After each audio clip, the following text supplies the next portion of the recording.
Indonesia.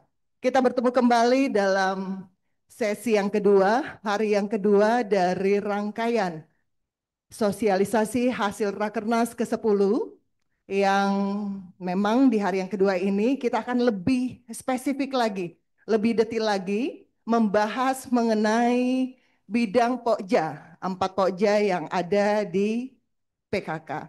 Bapak Ibu yang kami hormati, hadirin yang berbahagia, untuk sesi hari ini kita bagi dalam 4 sesi, mulai dari bidang 1, Pokja 1 sampai dengan Pokja 4. Dan harapan kita bersama, mari kita sama-sama cermati, sehingga apa yang disampaikan bisa menjadi landasan kita dalam periode sampai dengan tahun 2029 nanti. Bapak Ibu yang kami hormati, hadirin yang berbahagia, kita masuk ke sesi yang pertama. Kami persilakan dari bidang 1, Pokja 1. Dengan hormat kami persilahkan, dan ini sudah hadir ternyata lengkap dari staf ahli bidang pendidikan karakter tim penggerak PKK Pusat dan juga Ketua Bidang Pembinaan Karakter Keluarga tim penggerak PKK Pusat, Ketua Pokja dan tim yang sudah hadir pada pagi hari yang indah ini. Waktu dan kesempatan kami persilahkan. Baiklah, terima kasih Ibu Medi, Ibu Sekretaris kita yang handal. Bismillahirrahmanirrahim. Assalamualaikum warahmatullahi wabarakatuh. Salam sejahtera untuk kita semua. Om Swastiastu, Namo Buddhaya, salam kebajikan. Yang saya hormati, Ibu Sekum dan para staf ahli, para ketua bidang, para sekretaris, para kapokja, dan seluruh pengurus pusat. Yang saya hormati, Ketua Tim Penggerak PKK Provinsi, Ketua Tim Penggerak Provinsi, Tim Penggerak PKK Kabupaten Kota, Kecamatan, dan Desa Kelurahan di seluruh Indonesia. Dan yang saya banggakan adalah seluruh pengurus dan kader PKK di seluruh Indonesia. Pertama-tama marilah kita panjatkan puji dan syukur kehadirat Allah Subhanahu wa taala. Karena pada hari ini kita dapat hadir bersama di sini tentunya atas berkah dan karunia dari Allah Subhanahu wa taala sehingga kita bisa bersama-sama menghadiri acara sosialisasi hasil Rakernas 10 dalam keadaan sehat. Kegiatan ini merupakan tindak lanjut penting dari Rakernas 10 PKK yang telah sukses digelar pada 8 Juli 2025 di Kota Samarinda, Provinsi Kalimantan Timur. Rakernas 10 ini menjadi momentum penting bagi Pokja 1 untuk mengevaluasi capaian program, menyusun rencana kerja ke depan, serta mempererat sinergi antara pengurus, kader, dan seluruh elemen masyarakat.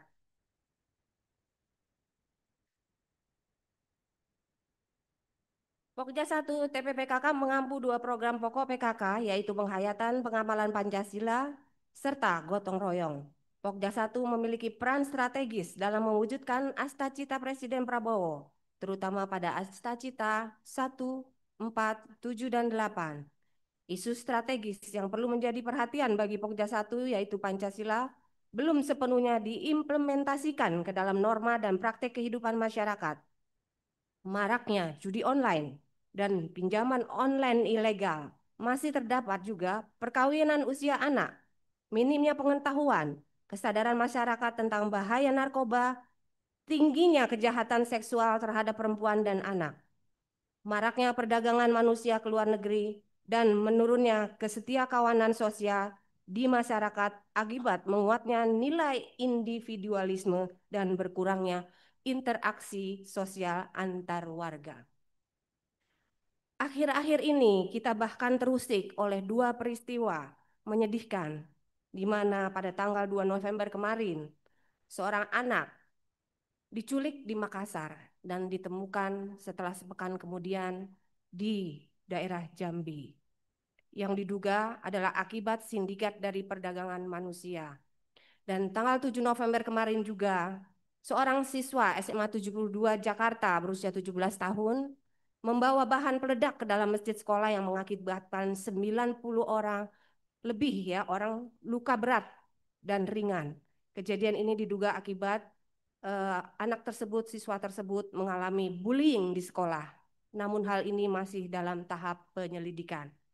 Hal ini menjadi pengingat bahwa pendidikan karakter dan pengawasan anak dimulai dari rumah, kasih sayang dan teladan orang tua. Disinilah peran PKK khususnya Pokja 1 menjadi sangat penting dalam menanamkan nilai moral, iman, empati atau kepedulian dan cinta keluarga. Marilah kita jadikan setiap langkah kegiatan PKK sebagai wujud nyata cinta kita kepada keluarga dan bangsa. Semoga program Pokja 1 terlaksana dengan baik dan membawa berkah dan manfaat untuk kita semua bagi keluarga Indonesia. Melalui sosialisasi ini, diharapkan dapat menyamakan persepsi, langkah sehingga hasil rakernas segera diimplementasikan di setiap jenjang. Saya mengharapkan melalui sosialisasi ini, para pengurus Pokja 1 di seluruh Indonesia semakin termotivasi untuk bergerak bersama menjadikan keluarga sebagai fondasi utama pembangunan bangsa. Demikian beberapa hal yang dapat saya sampaikan. Salam sukses, sehat, bahagia untuk kita semua. Baiklah, sebelum mengawali acara sosialisasi kita, saya tidak ada salahnya kalau kita mengawali pagi ini dengan pantun ceria ya. Aduh. Tepuk tangannya dulu ya, walaupun saya tidak bisa dengar dari sini. Tunggu, karena ini ada pesanan, bukan saya yang buat. Dari tim Pokja 1 tentunya ya. Oh. Jadi saya harus bacakan. Pagi ke pasar beli pepaya, pulangnya bawa bunga melati. Selamat pagi ibu bapak semua, Pokja 1 selalu menginspirasi. Jangan bosan, ini pantun kedua ya. Asik. Selesai habis ini. Beli sepatu di Jababeka. Buat kopi gula aren tidaklah sulit.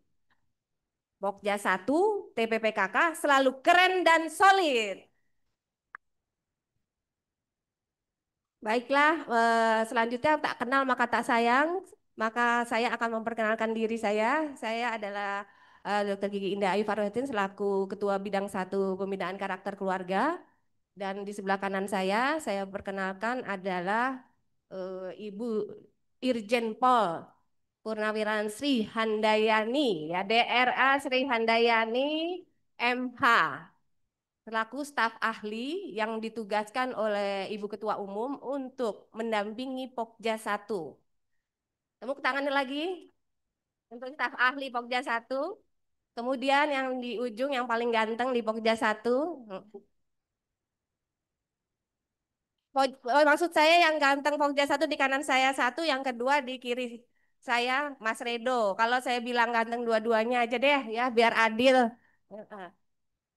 Yaitu Bapak Simon Makarios Arwan adalah Ketua Pokja 1 dengan titelnya saya lupa, nanti saya kena marah karena sekolahnya lama. Dengan SIP, MSI, dan MH ya sebagai Ketua Pokja 1. Weh, bentar lagi jadi doktor ini sepertinya. Amin. Kemudian Wakil Ketua Pokja adalah Ibu Ani Anani BA. Namun beliau pagi ini masih ada acara Posyandu. Sebentar lagi beliau akan datang. Kalau Bu Ani ini mungkin TPPKK di wilayah ya masing-masing jenjang sudah sering ya menghubungi karena beliau adalah juga aktif di pengurusan Pokja 1 seluruh Indonesia. Kemudian sebagai sekretaris 1, sekretaris ya. Sekretaris Pokja 1 yaitu Bu Ade Anggraini Masa SIP. Kebetulan hari ini mendapat tugas untuk mengikuti taksol di Kementerian PPPA. Kemudian anggota ada 2 di Pokja 1 yaitu Ibu Tintin Rianti SSM Kesos belum hadir. Dalam perjalanan memang hari ini Jakarta lebih macet daripada hari-hari biasanya. Kemudian yang satu lagi ada di sebelah kiri saya yang ganteng ini ya, yang mewakili generasi muda. Sebenarnya ada 2 generasi muda kita, Bu Pasredo dan Bu Ade. Ini adalah anggota Pokja 1 ya. Redo Frandika SAP, tepuk tangan. Saya rasa perkenalan ini cukup untuk mempersingkat waktu. Mungkin Ibu staf ahli kita akan melanjutkan. Silahkan. Saya dikelilingi orang ganteng-ganteng, orang cantik, dan para pengurus yang profesional. Terima kasih. Assalamualaikum warahmatullahi wabarakatuh. Salam sejahtera, shalom, swastiastu, namo buddhaya, salam kebajikan. Yang terhormat Ibu Kabid, Ibu Ketua, Pak Ridho, dan para pengurus semua, dan juga staf ahli hadir juga luar biasa.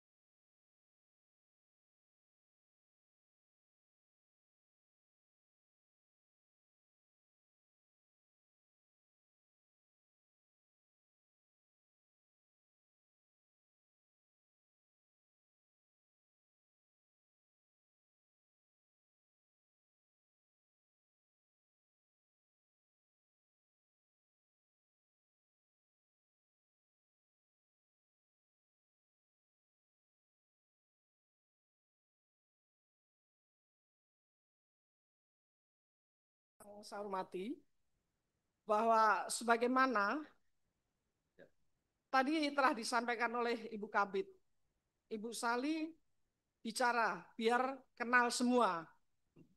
Tak kenal maka tak sayang. Walaupun materi-materi sebagian kemarin sudah disampaikan, namun alangkah baiknya apabila di sini sedikit dengan 10 program pokok PKK. Kemarin sudah dijelaskan, baik itu dari Bu Medi, dari sekretaris, dan sebagainya secara gamblang. 10 program pokok PKK yang mana di dalamnya adalah penghayatan dan pengamalan Pancasila. Tadi telah disampaikan oleh Ibu Kabid juga, itu yang menjadi prioritas pertama, Pokja 1. Yang kedua adalah gotong royong. Kemudian juga pangan, sandang, perumahan, dan tata laksana rumah tangga. Selanjutnya yang keenam adalah pendidikan dan keterampilan, kesehatan, pengembangan kehidupan berkooperasi, kelestarian lingkungan hidup, dan perencanaan sehat. Yang mana dibingkai dalam 10 program pokok PKK tersebut, tentunya akan dibahas tuntas kepada Pokja 1, 2, 3, dan 4. Kenapa ini saya ulang-ulang? Karena kemungkinan, walaupun sudah pintar-pintar, tapi sedikit lupa tentang apa sih isi dari 10 program pokok PKK. Bapak Ibu sekalian yang saya hormati dan saya banggakan, bahwa dokumen Rakernas kemarin telah disampaikan oleh Ibu Medi secara gamblang terkait dengan rencana induk gerakan PKK.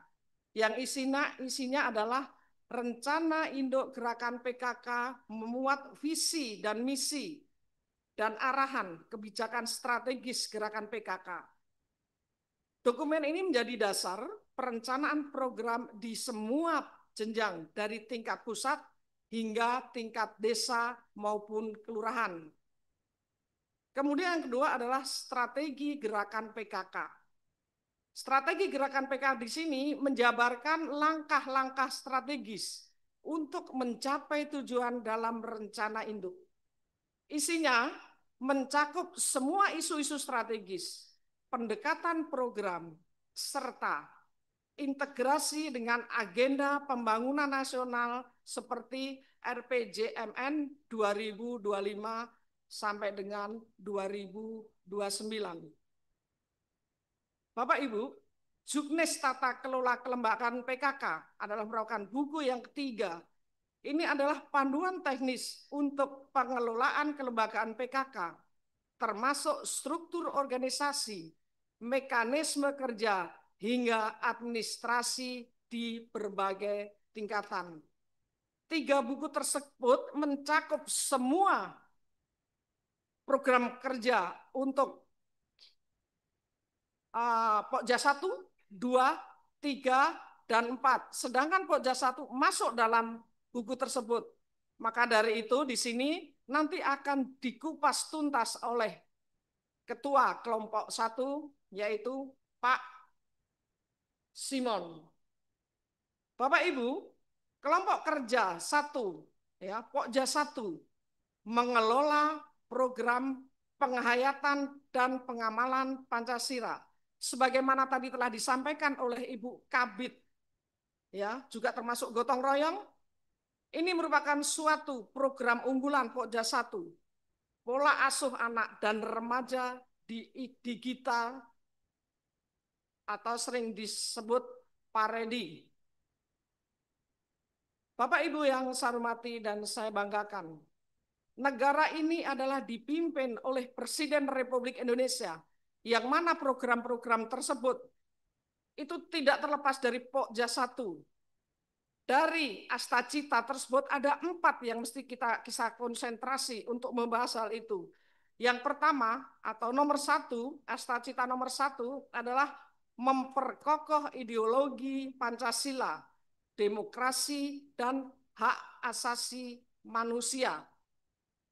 Berikutnya, Astacita nomor 4. Di sini adalah memperkuat pembangunan SDM, sains, teknologi, pendidikan, kesehatan, prestasi, olahraga, kesetaraan gender, serta penguatan peran perempuan, pemuda, dan penyandang disabilitas.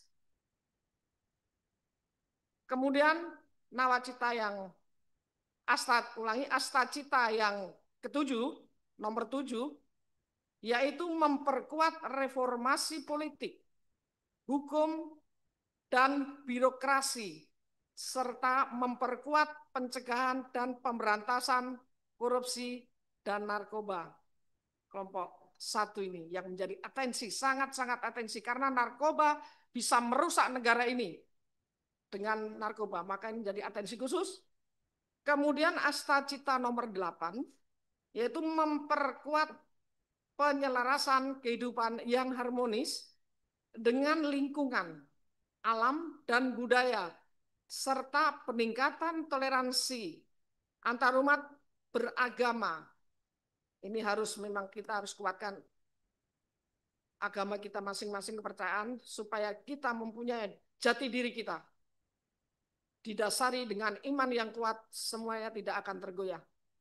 Saya ulangi, peningkatan toleransi antar umat beragama untuk mencapai masyarakat yang adil dan makmur. Bapak Ibu sekalian yang saya hormati, demikian sekilas dari saya, nanti secara detail akan disampaikan oleh Bapak Ketua Pokja 1, Pak Simon, tentunya mungkin nanti dalam tanya jawab akan dibantu oleh rekan-rekan Pokja 1 yang lain. Sekian dan terima kasih. Wassalamualaikum warahmatullahi wabarakatuh. Shalom.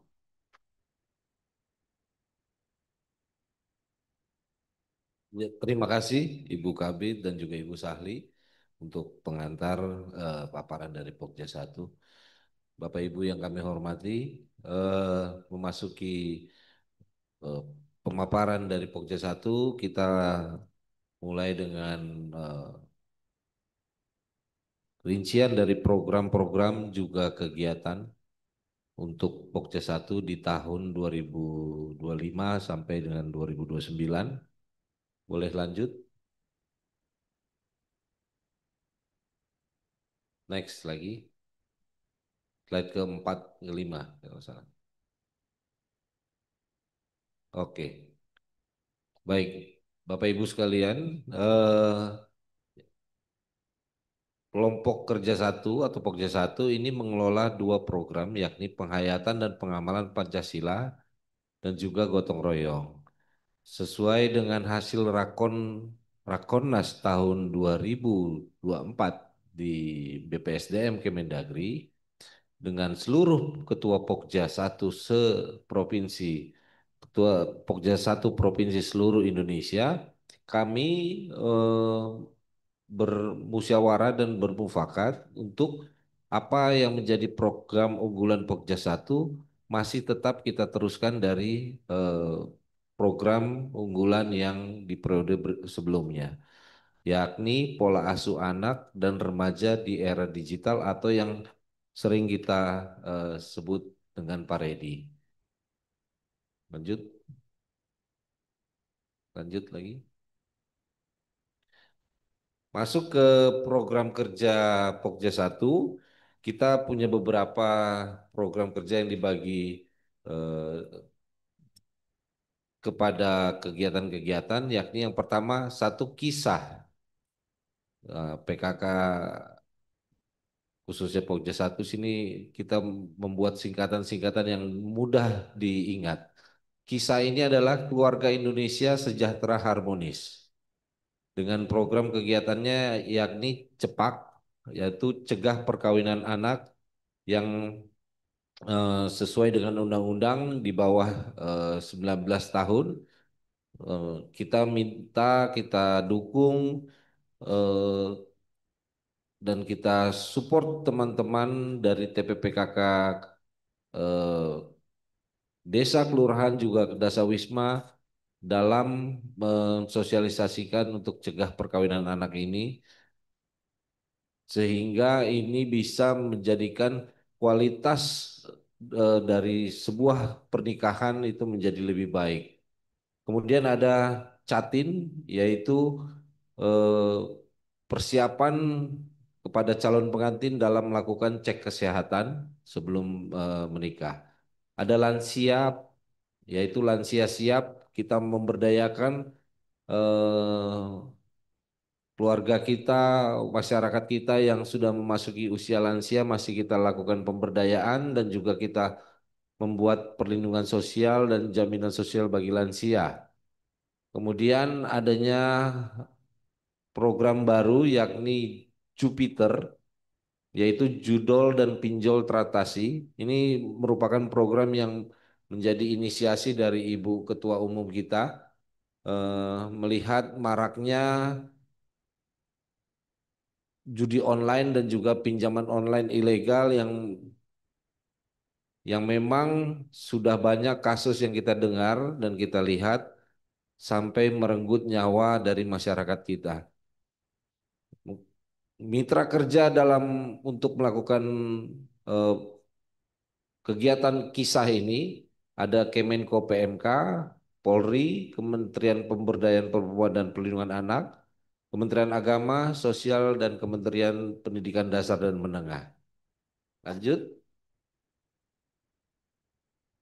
Kemudian ada Krisan, seperti tadi yang Ibu Sahli kita sampaikan bahwa Indonesia masih dalam kategori darurat narkoba.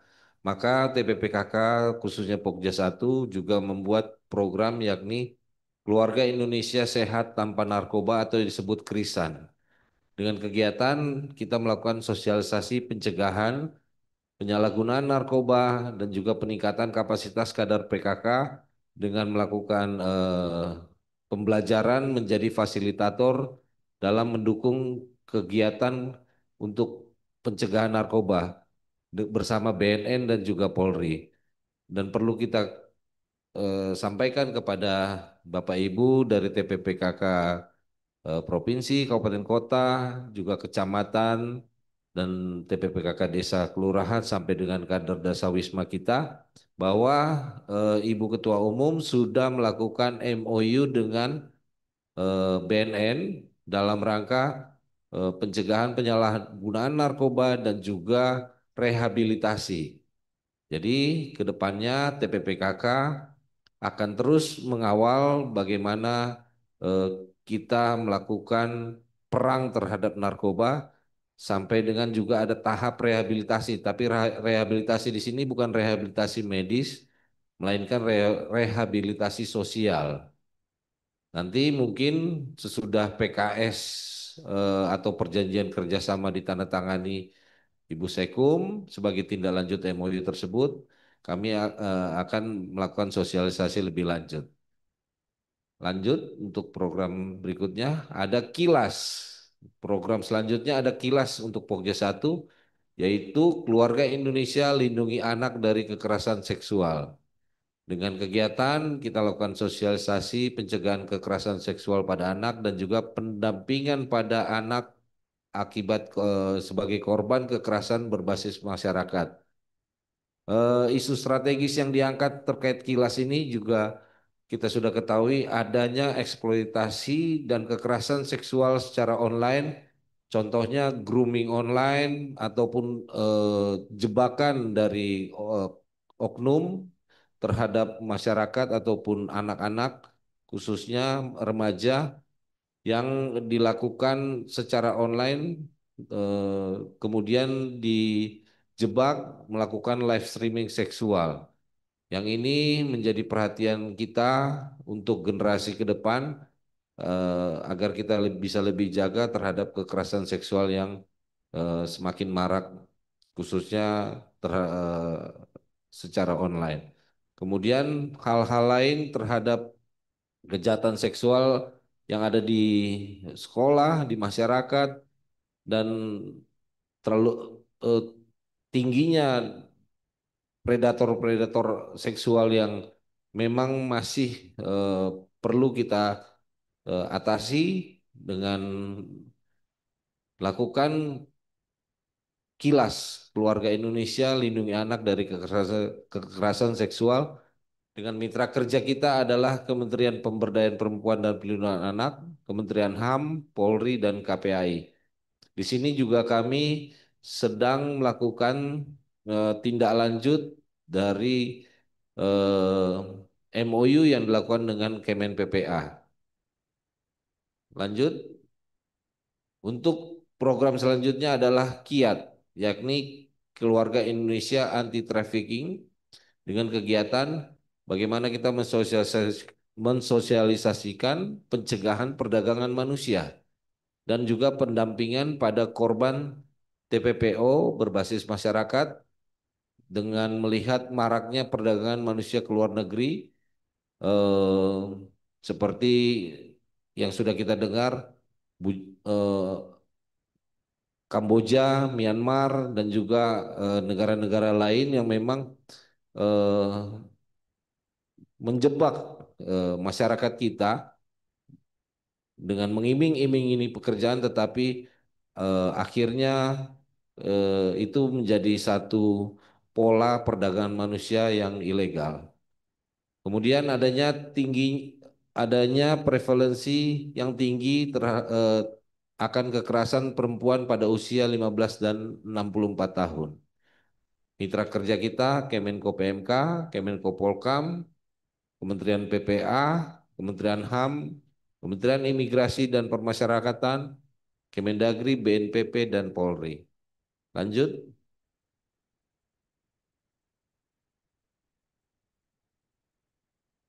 Selanjutnya ada program PKBN, yakni Pembinaan Kesadaran Bela Negara.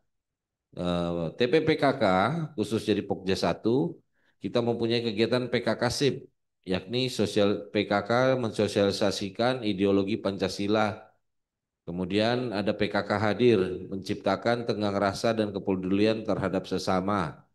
Kemudian ada kegiatan Keluarga Sadar Hukum atau Kadarkum. Nah, di sini kenapa kita angkat program PKBN? Adanya isu strategis terkait dengan menurunnya rasa nasionalisme dan patriotisme Pancasila yang belum sepenuhnya diimplementasikan ke dalam norma dan praktik kehidupan masyarakat. Kemudian adanya juga kesadaran hukum yang rendah di masyarakat.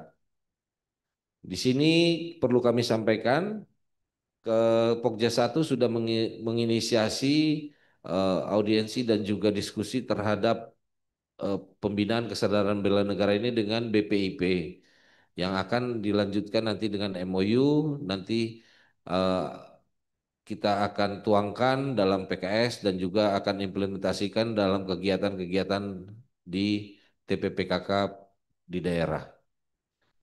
Lanjut. Selanjutnya program kerja Pokja 1 ada KISAK, yakni Keluarga Indonesia Sadar Administrasi Kependudukan. Dengan kegiatan yang kita lakukan yakni sosialisasi kesadaran administrasi pendudukan, kemudian ada kegiatan lomba vlog caper atau catatkan perkawinanmu, dan juga pemberian dokumen kependudukan bagi eh, pemula. Di sini setiap kegiatan Ibu Ketua Umum di daerah selalu kita lakukan program KISAK ini. Salah satunya yang paling sering ataupun selalu dilakukan adalah kita memberikan dokumen kependudukan bagi pemilik KTP, iKTP pemula. Ini supaya eh, bagaimana kita meningkatkan kesadaran dan kepedulian masyarakat terhadap pentingnya administrasi kependudukan dan pencatatan sipil yang benar.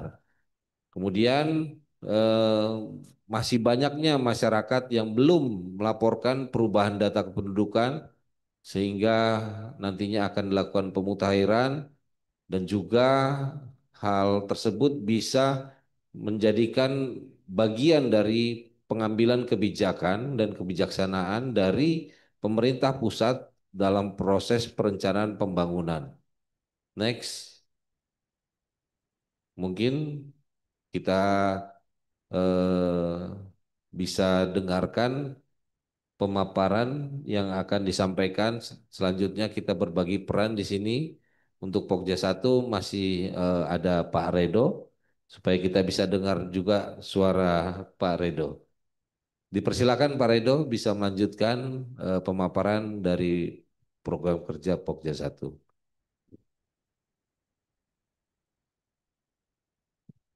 Baik, terima kasih Pak Simon atas waktunya. Mohon izin Ibu Kabit, Ibu Sahli, serta Bapak Ibu sekalian. eh Melanjutkan apa yang disampaikan oleh Pak Simon. eh Pertama terkait contoh papan data, Bapak Ibu sekalian. Mungkin ini yang banyak ditanyakan hari ini oleh para pengurus Pokja 1 di seluruh Indonesia. Eh untuk papan data Pokja 1, kami melakukan simplifikasi agar memudahkan Bapak Ibu sekalian, terutama kader dan dasawisma untuk mengisi papan data Pokja 1. Nah, berikut contoh yang kami buat Bapak Ibu sekalian. Nanti di kolom nomor silakan ditulis angka 1 misalkan. Nah, ini nama wilayah menyesuaikan masing-masing wilayah Bapak Ibu sekalian. Misalkan TPPKK Kabupaten. Nah, nanti dijelaskan misalkan Kabupaten Halmahera Tengah gitu. Atau Provinsi Maluku Utara. Nah, jumlah kader itu jumlah kader yang ada di wilayah Bapak Ibu sekalian. Sehingga data yang kami terima nanti dari Bapak Ibu sekalian merupakan data yang betul-betul valid. Sehingga kita bisa tahu berapa jumlah kader Pokja 1 di seluruh Indonesia. Nah, yang kedua Bapak Ibu sekalian, terkait eh, program penghayatan dan pengamalan Pancasila serta gotong royong ini digabung menjadi satu. Tadi sudah disampaikan di awal di dalam program kegiatan kami. Contohnya adalah kisah keluarga Indonesia sejahtera dan harmonis. Misalkan Bapak Ibu sekalian di tahun 2026 nanti memiliki kegiatan terkait judul pinjol teratasi atau Jupiter. Nah, nanti diisi di dalam kolom kegiatan. Lalu berapa kali kegiatan yang dilakukan oleh Bapak Ibu sekalian terkait Jupiter? Tadi kan kita sudah disampaikan juga oleh Pak Simon bahwa kita memiliki 6 program besar. Salah satunya adalah kisah.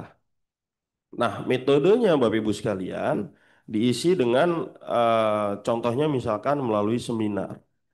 Sehingga metode tersebut sebetulnya ada beberapa metode Bapak Ibu sekalian. Nanti disesuaikan dengan situasi dan kondisi serta kebutuhan Bapak Ibu sekalian yang ada di daerah. Nah, berapa jumlah peserta yang diharapkan hadir gitu kan? Contoh misalkan Bapak Ibu sekalian melaksanakan sosialisasi terkait judi online dan pinjaman online tersebut misalkan mengundang 100 orang. Maka jumlah sasarannya diisi 100 orang. Sehingga di akhir tahun nanti ketika membuat laporan kita mengetahui berapa jumlah sasaran yang sudah mengikuti program kegiatan dari kisah yang di apa namanya di breakdown ke dalam kegiatan judul pinjol teratasi. Nah, sehingga ini memudahkan kawan-kawan sekalian atau Bapak Ibu sekalian yang ada di daerah untuk mengisi papan data. Mungkin ini berbeda memang dari papan data sebelumnya yang menurut aduan Bapak Ibu sekalian di tahun 2024 sangat menyulitkan. Sehingga hari ini kami ubah papan data tersebut betul-betul sangat simpel, namun output atau capaian yang kita ingin ketahui itu jelas. Seperti itu Bapak Ibu sekalian. Selanjutnya, nah Bapak Ibu sekalian, eh, pada tahun 2024-2025, Pokja 1 TP PKK Pusat eh, sudah melaksanakan 3 kegiatan.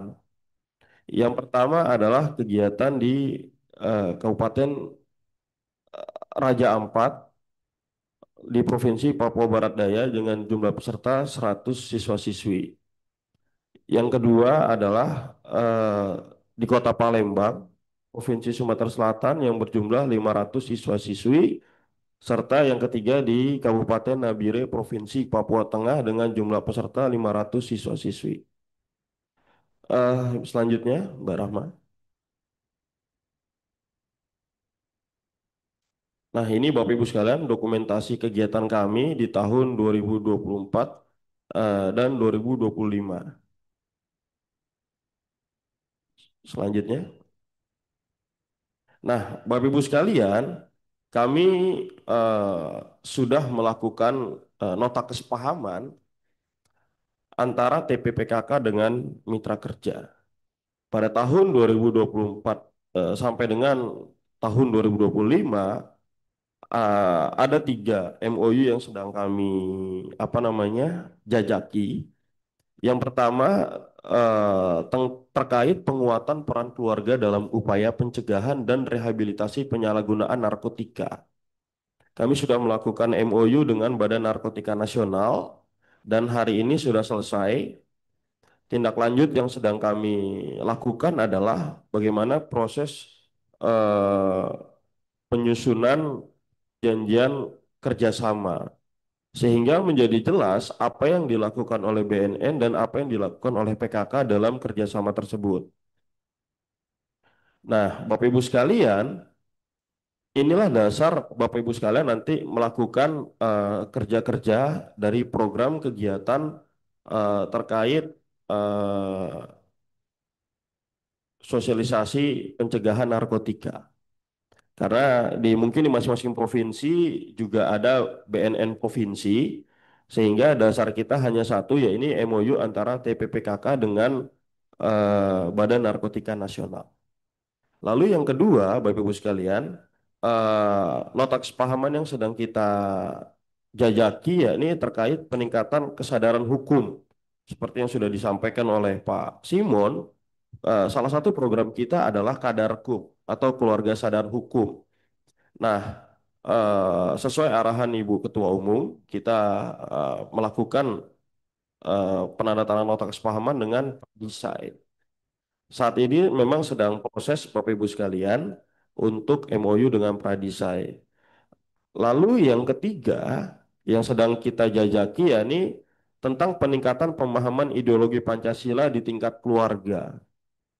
Eh, Badan Pembinaan Ideologi Pancasila saat ini memang sangat terbuka Bapak Ibu sekalian dengan PKK untuk melakukan kerja-kerja bersama, yakni seperti yang sudah disampaikan oleh Pak Simon, program PKK SIP. atau sosialisasi ideologi Pancasila. Nah, mudah-mudahan dalam waktu dekat kami bisa merampungkan MOU yang sedang kami susun supaya dalam melakukan sosialisasi ideologi Pancasila di tingkat keluarga itu kita memiliki pedoman sehingga arahnya jelas Bapak Ibu sekalian. Status saat ini sedang proses, kedepannya pasti kami selalu update di grup Pokja 1 Selindo. Selanjutnya, nah ini Bapak Ibu sekalian, nota kesepahaman yang telah ditetapkan antara TPPKK dengan BNN. Baik, selanjutnya maksud dan tujuan Juknis nanti akan dilanjutkan oleh Bu Ani. Cuman beliau saat ini masih dalam perjalanan ke atas. Baik, Bu Ani, waktu dan tempat kami persilahkan.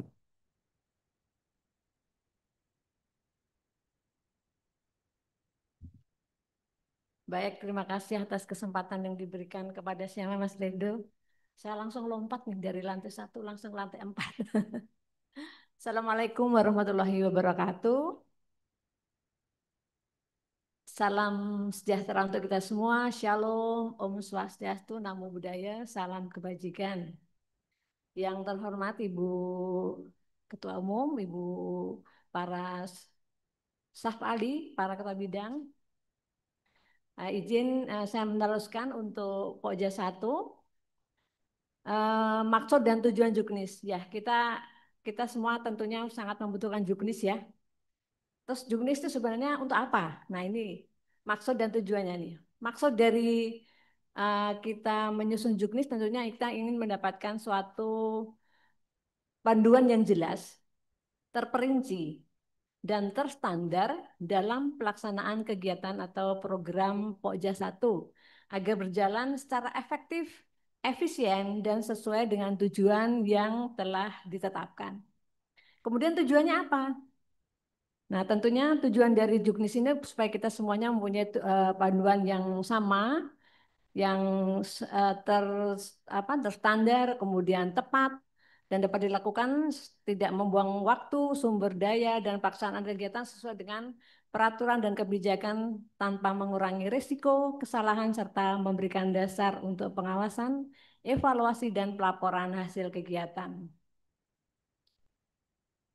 Nah, bagi kita Pokja 1 mungkin untuk Juknis ini sesuatu yang baru ya, karena pada periode atau waktu-waktu sebelum ini kita memang belum mendapat kesempatan untuk menyusun Juknis itu secara rinci, dan mudah-mudahan Juknis yang kita susun pada kali ini bisa menjadi pedoman bagi kita semua untuk melaksanakan program-program yang telah kita sepakati bersama.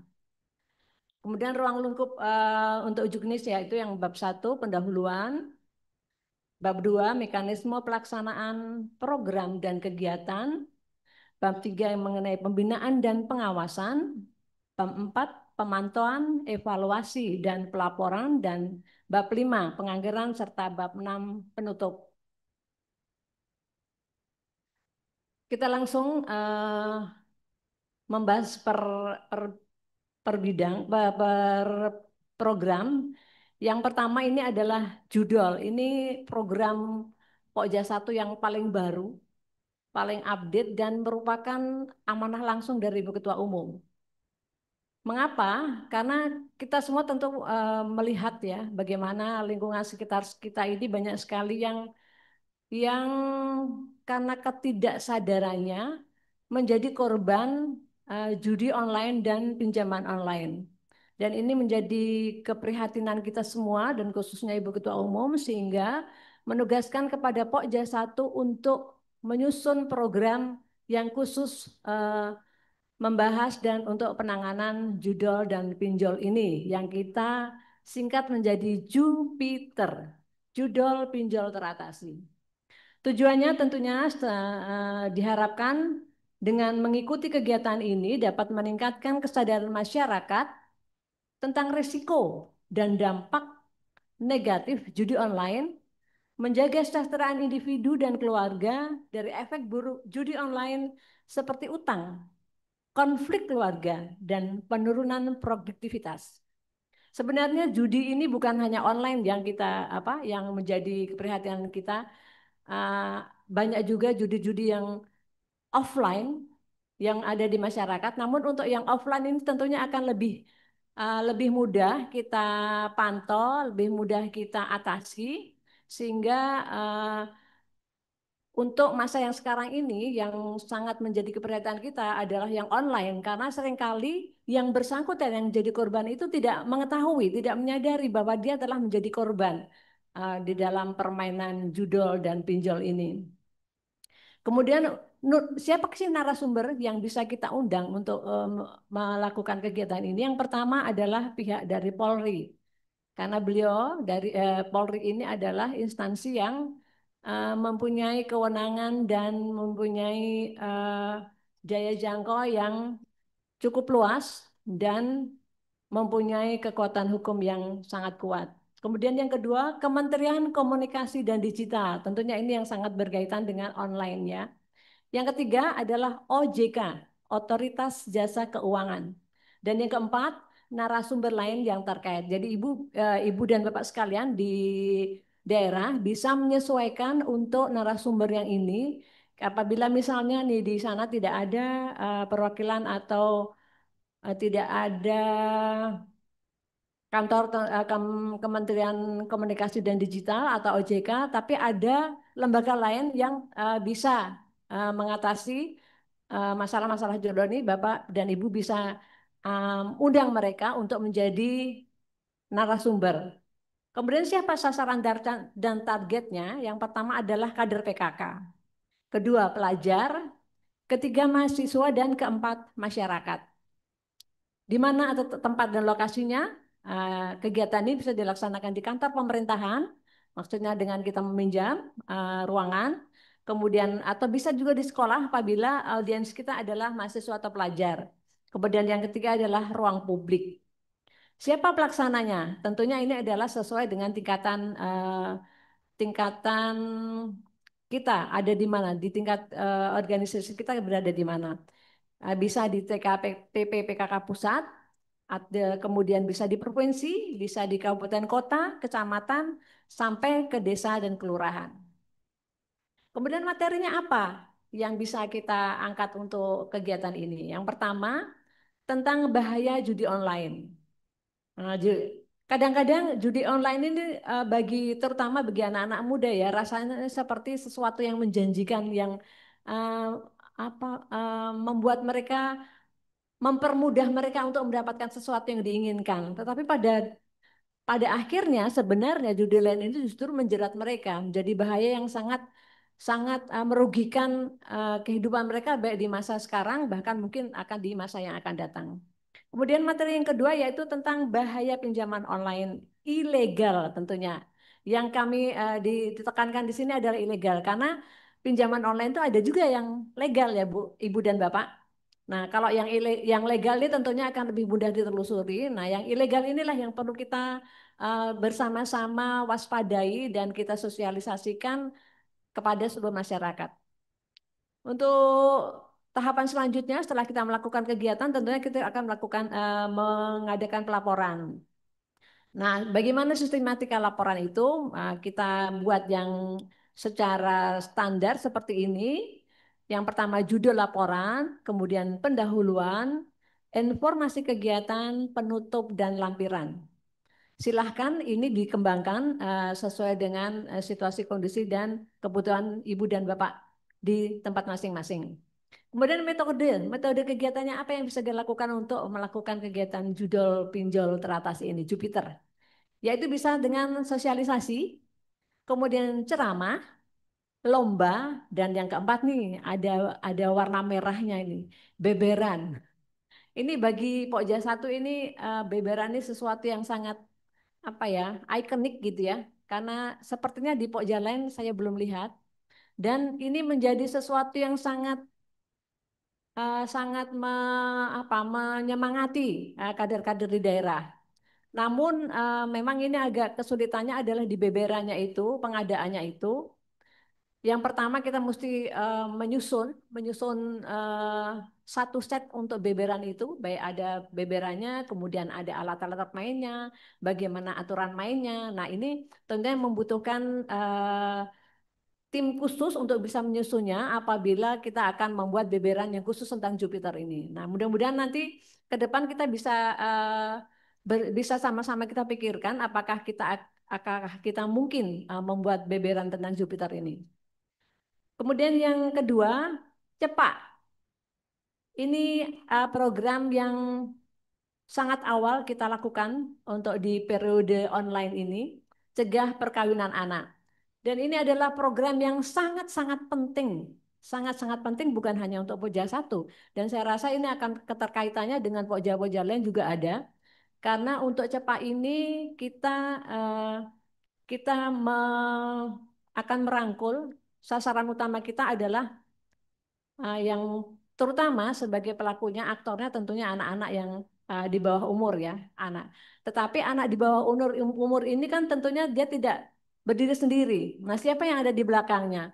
Para orang tua.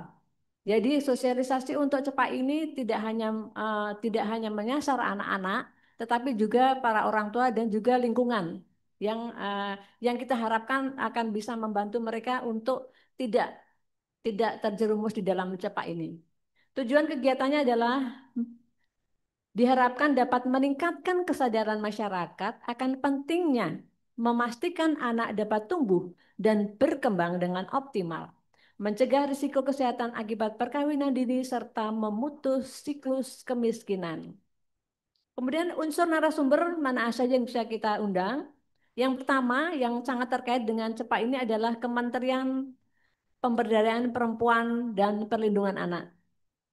Yang kedua, Mahkamah Agung ini dari sisi legalitasnya ya. Karena perkawinan anak ini pada umumnya dan kebanyakan itu dilakukan tentunya karena di bawah umur ya.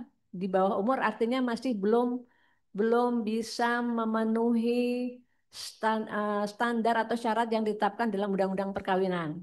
Sehingga mereka kebanyakan menikahnya secara di bawah tangan. Kemudian Kementerian Agama, ini kaitannya juga sama. Kemudian Kementerian Kesehatan. Nah, Kementerian Kesehatan ini kita perlukan di Jepang untuk apa? Untuk menyadarkan mereka bahwa anak-anak yang di bawah umur itu secara biologis, secara medis itu masih belum siap untuk berumah tangga, belum siap untuk melakukan untuk bisa melahirkan anak-anak yang sehat. Kemudian yang kelima adalah BKKBN. Tentunya ini kaitannya sangat kuat sekali karena BKKBN ini mempunyai program-program yang berkaitan dengan perkawinan. Dan yang lain ya bisa Ibu cari sendiri atau bisa Ibu sesuaikan dengan situasi dan kondisi yang ada di wilayah masing-masing. Sasaran targetnya kader PKK tentu yang pertama, kemudian pelajar seperti saya sampaikan tadi adalah ini ada cepak itu pelajar dan mahasiswa adalah pelaku utamanya karena yang disitulah yang ada di bawah usia dini. Kemudian yang keempat masyarakat. Tempat lokasi bisa dilakukan di kantor pemerintahan, sekolah, atau ruang publik. Pelaksananya sama dengan yang pertama tadi bahwa ini bisa dilaksanakan di semua tingkatan, baik dari tingkat pusat sampai ke tingkat desa atau kelurahan. Materinya apa aja? Pertama, dampak pernikahan anak dari aspek sosial, ekonomi, kesehatan, hukum, dan agama. Untuk materi ini Ibu dan Bapak bisa mengembangkan sendiri daerah ya. Jadi semua yang kami sampaikan di dalam juknis ini adalah sifatnya hanya panduan, pedoman atau pegangan ya, atau contoh. Nah ini bisa sebagai inspirasi Bapak Ibu di daerah untuk mengembangkannya ini sesuai dengan kebutuhan setempat.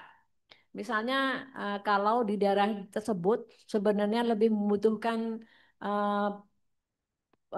penjelasan tentang pentingnya pendewasaan usia pernikahan. Nah, itu bisa yang diangkat. Kemudian laporannya sama dengan yang tadi Jupiter, dengan sistematika yang sama dan silahkan dikembangkan juga masing-masing. Kemudian dengan metode kegiatannya pun sama. Sosialisasi, ceramah, lomba, dan beberan. Program yang selanjutnya adalah Lansiap. Apa tuh Lansiap? Ini juga termasuk program yang baru. Baru dalam artian ini ya, akronimnya. Karena untuk program lansia sendiri sebenarnya sudah ada, hanya saja mungkin bentuknya agak berbeda yang sekarang ini. Apa sih tujuan Lansiap? Lansia siap. Tujuannya adalah dengan mengikuti kegiatan ini diharapkan para lansia dapat meningkatkan kesadaran khususnya masyarakat untuk mempersiapkan diri ketika memasuki usia lansia, menjaga kesehatan fisik dan mental, serta memberdayakan lansia agar tetap mandiri dan relevan dengan perkembangan zaman. Seperti apa ini? Nah, ini bisa juga dikembangkan dan disesuaikan dengan kebutuhan masing-masing daerah. Karena untuk daerah perkotaan dan daerah pedesaan tentunya permasalahan yang dihadapi lansia itu beda-beda ya. Kalau di kota itu permasalahan lansia lebih banyak masalah kesendirian.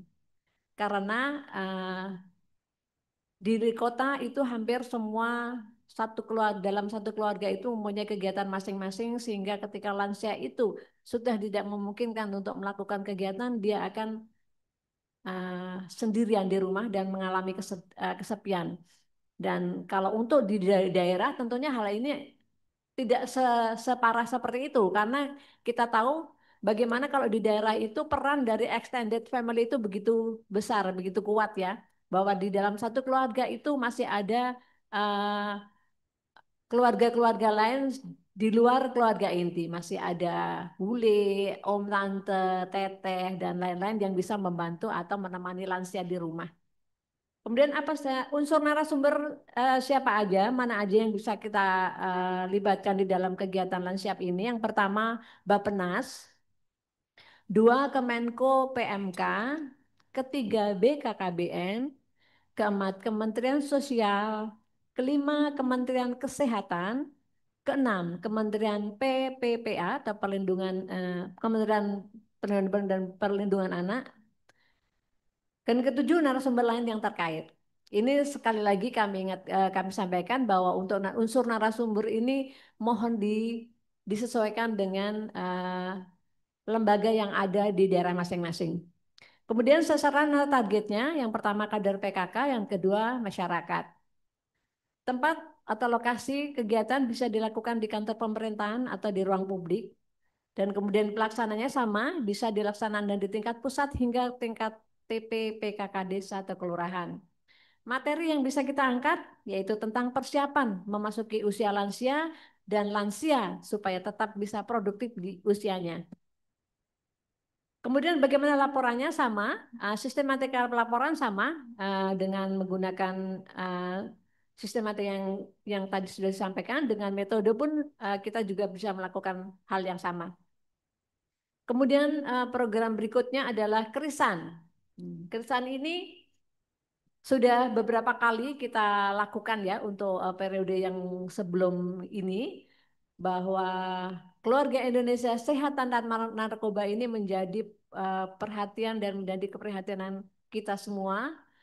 Bagaimana supaya kita sebagai masyarakat Indonesia yang bercita-cita untuk menjadi masyarakat yang sejahtera, makmur, maju, tetapi bagaimana kita bisa melakukan itu, bagaimana kita mencapai itu jika masyarakat atau anak-anak kita harus terjerat narkoba. Ini yang menjadi tujuan kita. Selanjutnya, tujuan dari kegiatan ini diharapkan dapat meningkatkan kesadaran masyarakat tentang penyalahgunaan narkoba dan menjaga masyarakat agar terhindar dari narkoba. Sasaran dan target sama, tempat lokasi pun sama, pelaksana pun sama. Materi tentang pencegahan dan rehabilitasi sosial penyalahgunaan narkoba.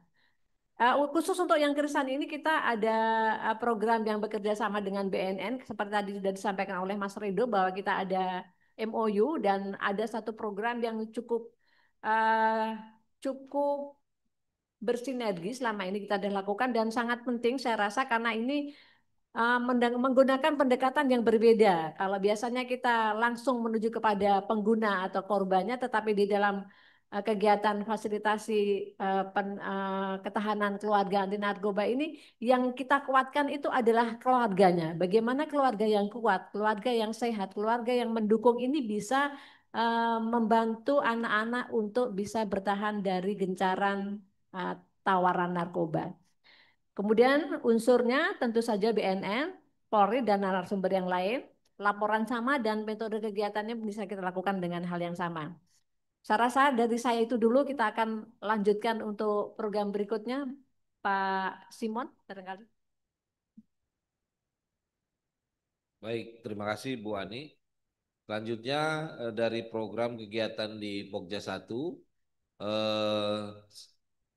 untuk program kilas, juknisnya secara spesifik kita menjelaskan bahwa tujuan kegiatan kilas ini ada untuk meningkatkan perlindungan proaktif agar anak-anak kita terhindar dari tindakan kekerasan seksual dan juga untuk mengedukasi anak, keluarga, dan masyarakat tentang bahaya kekerasan seksual dan cara pencegahannya. Kami sangat yakin ini bukan hal baru bagi kader Dasawisma dan juga TPPKK di desa kelurahan, tetapi ini kita ingin tingkatkan karena dengan berbagai perkembangan zaman, teknologi yang semakin canggih, ini sangat seperti tsunami yang bisa mengancam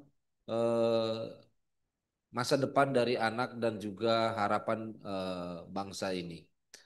Sasaran targetnya sama, kader PKK, pelajar, mahasiswa, dan masyarakat dapat dilakukan kegiatan tersebut di kantor pemerintahan, sekolah, dan ruang publik, serta narasumber yang bisa kita libatkan dari Kemenko PMK, Kementerian PPA, dan juga instansi vertikal lainnya yang di daerah, dengan Polri atau Polda, dengan KPAI, Kemensos atau Dinsos, Komnas Perempuan, Kemenham, dan narsum lainnya. Metode kegiatan sama dengan materi juga tentang perlindungan anak dari kekerasan seksual dan nantinya dibuat laporan seperti yang sudah Ibu Ani sampaikan, format yang sama. Selanjutnya untuk program KIAT, Keluarga Indonesia Anti Trafficking, ini kita mengharapkan setelah kegiatan nantinya akan dilaksanakan terkait KIAT, kita bisa meningkatkan kesadaran masyarakat tentang resiko dan modus perdagangan manusia sehingga bisa meminimalisir kasus baru yang timbul serta memberikan perlindungan, rehabilitasi, dan reintegrasi bagi korban TPPO atau perdagangan manusia. Untuk sasaran target, tempat lokasi, pelaksana, materi, metode, dan laporan sama. Narasumber ini juga bisa melibatkan Kemenko Polkam, Kemenko PMK, Polri atau Polda, Kementerian PPA atau dinas terkait, Kemenlu, Kemendagri, BP2MI atau Badan Perlindungan Pekerja Migran, dan juga BNPB untuk di wilayah perbatasan, serta Kementerian HAM atau dinas stakeholder terkait yang ada di daerah. Lanjut untuk program selanjutnya. Next. PKK SIP atau sosialisasi PKK mensosialisasikan ideologi Pancasila.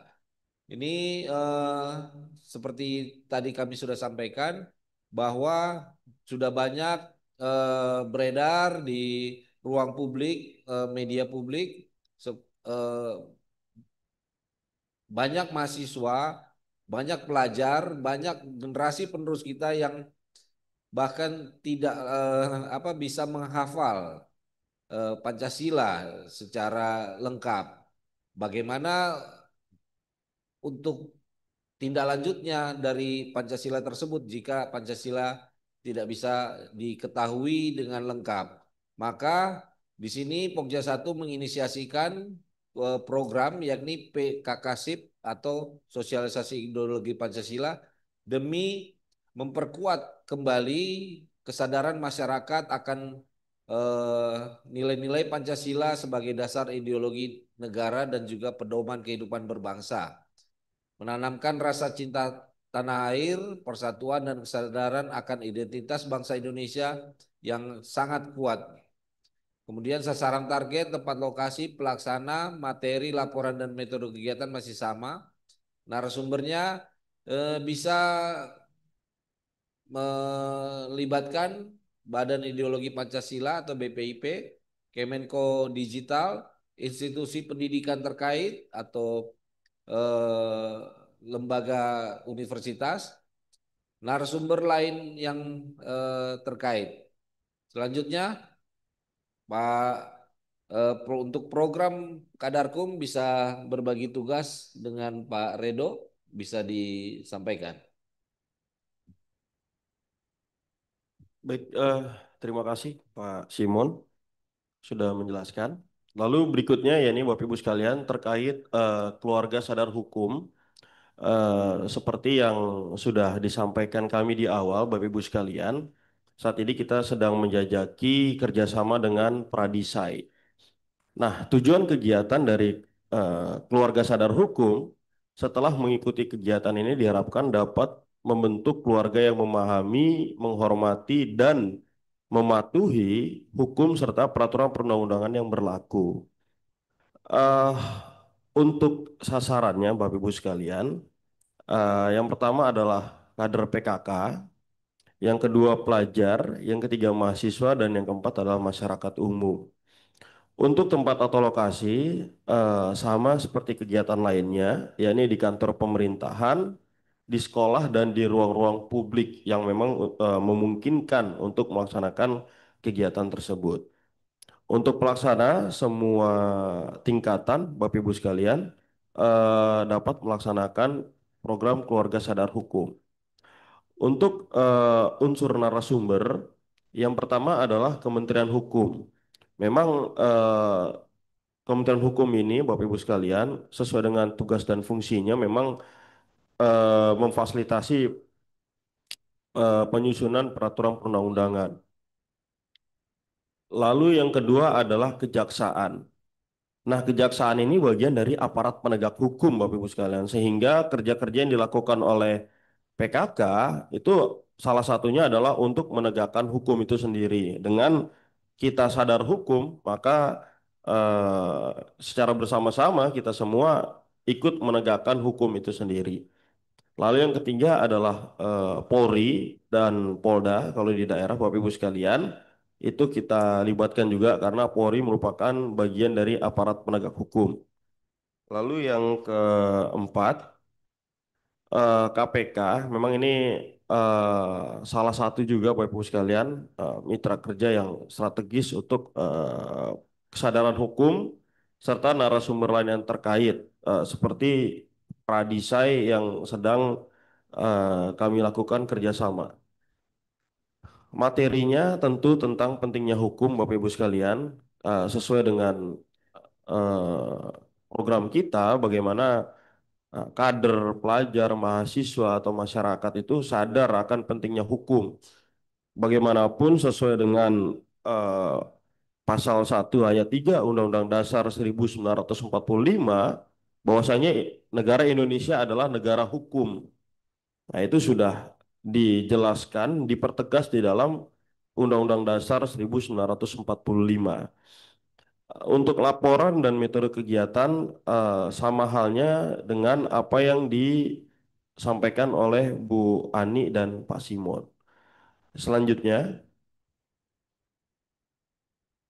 nah ini Bapak Ibu sekalian, eh, seperti yang kami sampaikan di awal bahwa Pokja 1 ini mengampu dua program pokok selain Pancasila. Yang kedua adalah gotong royong. Nah, gotong royong ini Bapak Ibu sekalian, itu kita memaknainya bagaimana kesetiakawanan sosial itu selalu tumbuh. Nah, setelah mengikuti kegiatan ini, diharapkan dapat membangun rasa kebersamaan, persatuan, dan saling membantu antar anggota masyarakat untuk mempererat hubungan sosial dan gotong royong.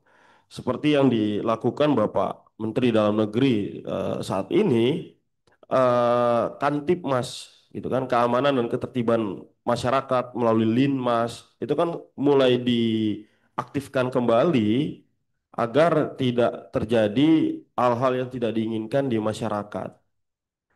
Mungkin sudah dilakukan di berbagai provinsi terkait penguatan Linmas saat ini.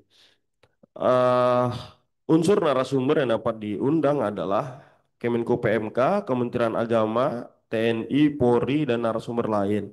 Karena mungkin di daerah ada program Tentara Manunggal Membangun Desa, itu sangat berkaitan dengan kesetiakawanan sosial yang kita kemas dalam program gotong royong ini, Bapak Ibu sekalian.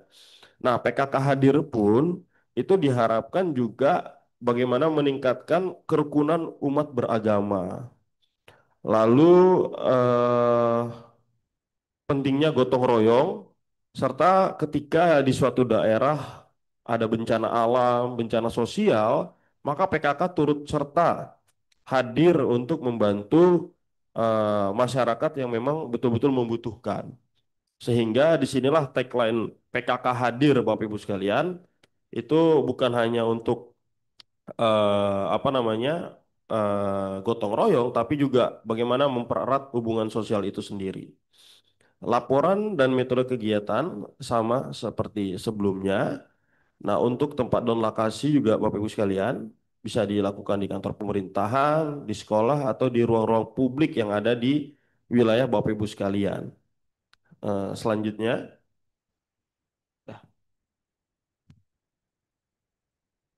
Baik, terima kasih Pak Redo untuk pemaparan rincian, Bu Ani juga dengan eh, keterangan mengenai program-program yang ada di Pokja 1 dan juga kegiatan yang bisa dilaksanakan terkait beberapa program yang ada di Pokja 1.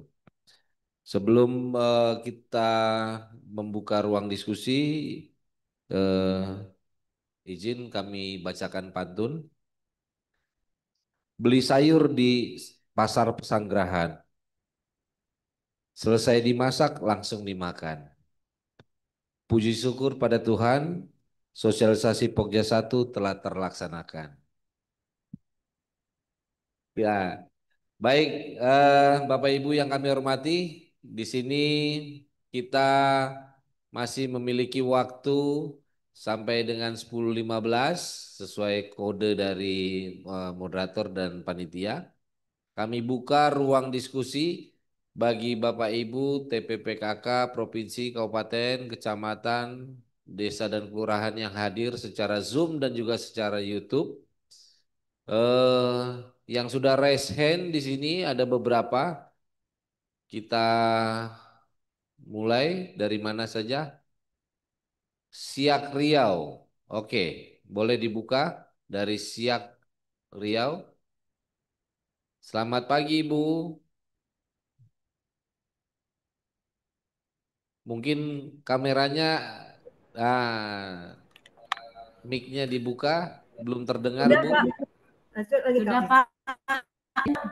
Pak Simon. Assalamualaikum warahmatullahi wabarakatuh. Waalaikumsalam. Izin Pak, kami dari PKK Kabupaten Siak, khususnya 1 ingin bertanya terkait dengan papan data Pokja umum Pak, papan data Pokja 1 Pak. Tadi kan di awal sudah di-share bentuk papan data Pokja 1. Apakah untuk tahun 2025 sampai seterusnya sesuai dengan hasil Rakernas yang ke-10 memang sudah berubah seperti itu formatnya Pak? Baik. Ada lagi Bu? Itu aja Pak untuk saat ini. Terima kasih. Ini dengan Ketua Pokja 1. Iya Pak. Oke, saya nggak ngelihat baju PKK-nya.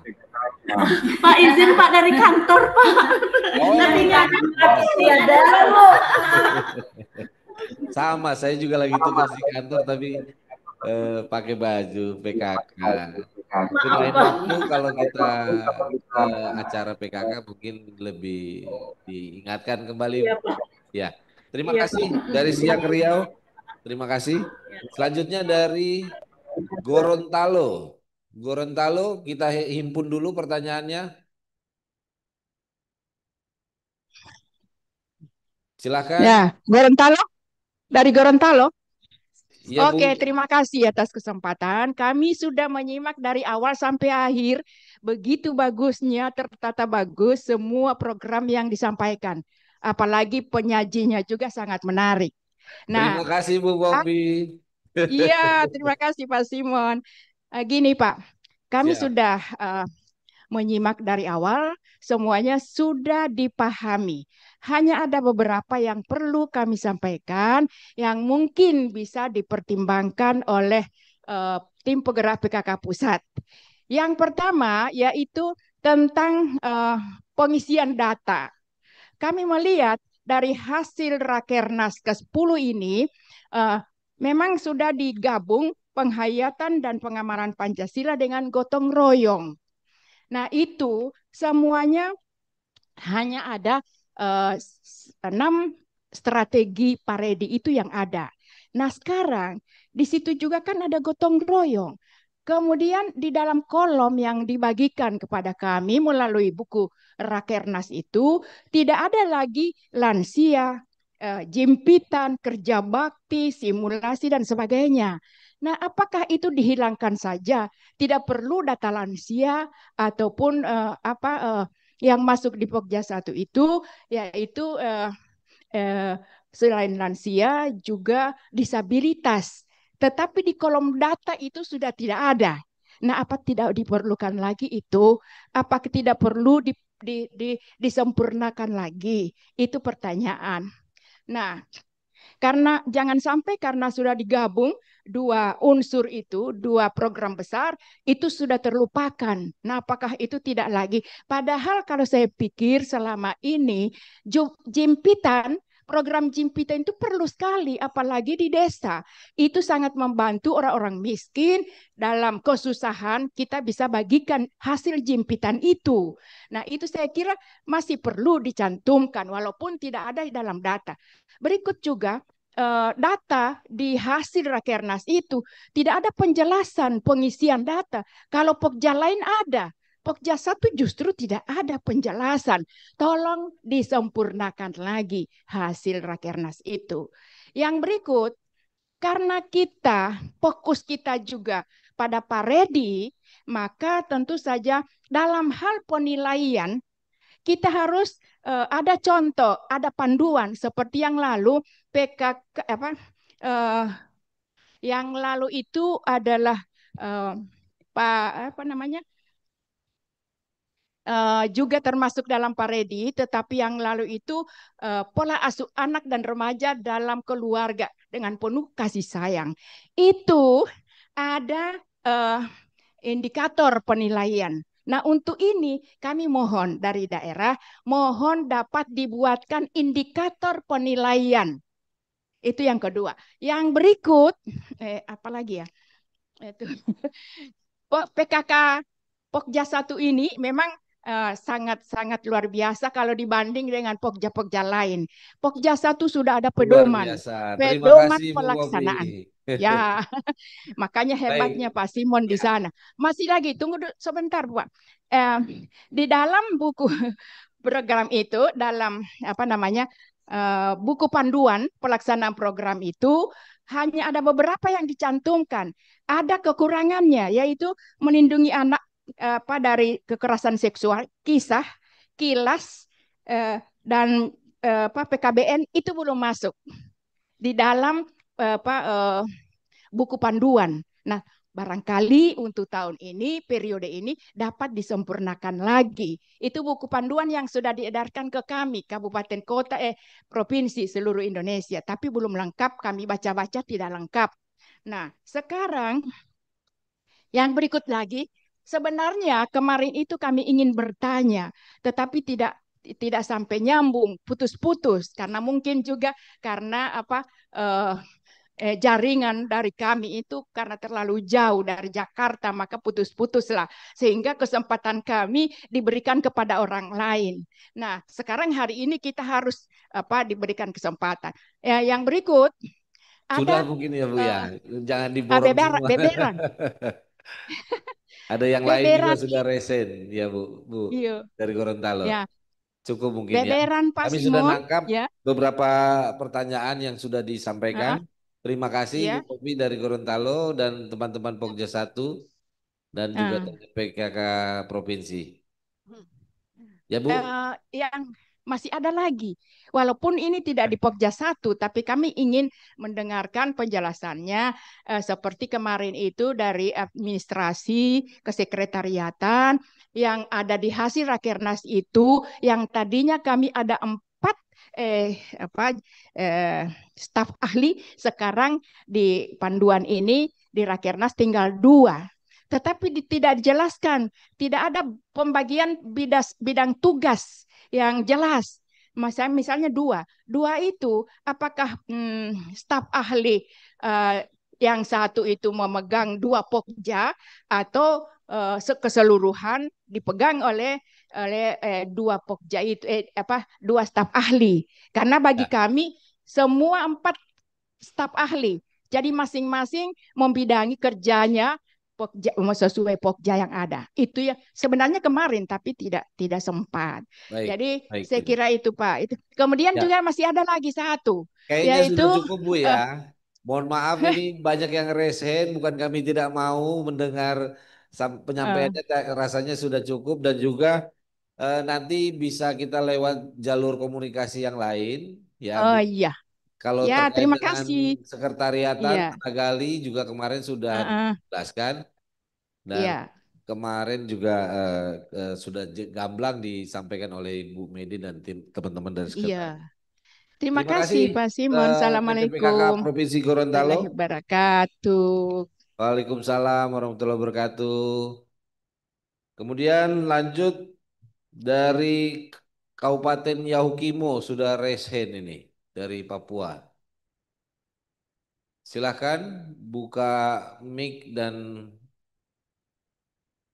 sudah buka layar. Silahkan buka mic Bu. Baik, selamat siang. Baik, selamat siang. Izin kami bertanya. Yang pertama, perkenalkan kami dari Pokja 1, Ketua Pokja 1 Kabupaten Yahukimo. Nama Darsila. Pertanyaannya, bagaimana cara kami memberantas judol dan juga pinjol atau dipiter di daerah, sedangkan dari pusatnya, dari hulunya itu tidak diberantas. Itu yang pertama. Ya. Yang kedua, cara merehabilitasi narkoba narkoba. Di sini kami pernah mengalami ada pemasok. Nah, tetapi di dalam pendampingannya itu selalu terbatas dengan situasi yang ada, kondisi yang ada, sehingga kami di sini sangat kesulitan untuk berdampingan dengan TNI Polri menyangkut dengan situasi dan keamanan di tempat kami.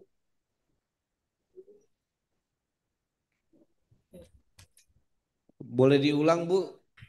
Kurang jelas tadi terkait dengan narkoba. Terkait dengan narkoba untuk merehabilitasi. Selama ini dari pihak di Yahukimo untuk tenaga PPA juga belum ada di Yahukimo. Sedangkan sudah ada korban juga dan juga ada pemasok juga. Banyak anak-anak kami yang sudah terkena narkoba, tapi cara merehabilitasi sampai saat ini tidak berjalan. Baik, ada lagi Ibu?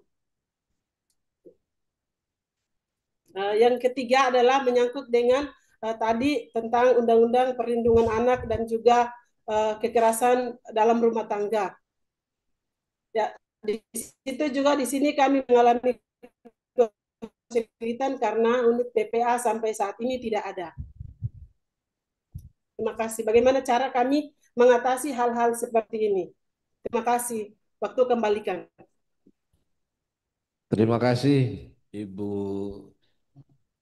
Ketua Pokja 1 PKK Kabupaten Yaukimo Papua Pegunungan. Pertanyaannya kami simpan untuk nanti kami himpun kami jawab. Mungkin lima penanya masih sempat karena banyak sekali ini yang resen. Kita lanjut ke Oku Selatan. Mana Oku Selatan? Silakan Ibu. Mohon disampaikan dengan singkat dan jelas. Assalamualaikum warahmatullahi wabarakatuh. Assalamualaikum. Kami dari tim penggerak PKK Kabupaten Oku Selatan. Perkenalkan saya dari Ketua Bidang Pembinaan Karakter Keluarga. Eh, dari tadi kami mengikuti seluruh kegiatan Zoom meeting untuk Koja 1 ini. Kami lihat sangat bagus sekali dan kami merasa sudah ada titik terang tentang kegiatan Koja 1. Terus terang saja selama ini kami agak bingung dalam melaksanakan tugas di Koja 1. Nah sekarang ini ada kejelasan dan pertanyaan saya langsung saja Pak ya. Di dalam program Koja 1 itu ada tentang apa namanya pencegahan pernikahan anak itu ya. Itu sudah dari tahun ke tahun menjadi permasalahan di Koja 1. Tetapi kami ini melihat ada hal yang perlu kita perhatikan. Mungkin bisa ini masukan ya. Untuk sekarang ini masalah pernikahan ini untuk anak-anak Gen Z sekarang akibat dari kemajuan teknologi komunikasi dan informasi.